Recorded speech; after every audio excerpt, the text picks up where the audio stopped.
Are you listening? Can you hear footsteps behind you? Because there's a man walking behind you, but he doesn't have a face. In London, people whisper about a figure with no face. He doesn't speak, doesn't blink, he just walks behind you in silence. And if you hear this story, you should run because when he catches you, it'll be too late. I found this creepypasta on Reddit. The original poster describes this unsettling encounter.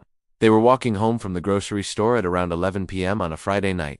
As they rounded the corner onto their street, they saw a man walking towards them. He was tall and thin with a black coat and a black hat. But as he got closer, they realized something was wrong. He didn't have a face. Where his face should have been, there was only smooth, pale skin. It was like looking into a blank canvas. They tried to look away, but they couldn't help staring at the faceless man. He kept walking past them and onto their street.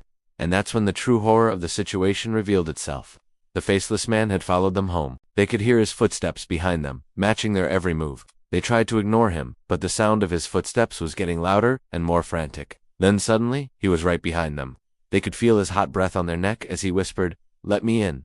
Then everything went black. When the original poster woke up, they were in their bed. It was morning now, and the sun was streaming through their window. At first, they thought it was all a dream. But then they remembered the faceless man and his desperate plea to let him in. They ran to the window and looked out into the street, but the faceless man was nowhere to be seen. He had vanished without a trace. And it wasn't just the man who disappeared. Their phone, wallet, and car keys were also missing. Some believe that the faceless man is just an urban legend, a story told to scare tourists and keep them away from certain parts of the city. But others say he is real, and he is stalking the streets of London looking for his next victim. So if you're ever in London and you hear footsteps behind you, would you dare turn around?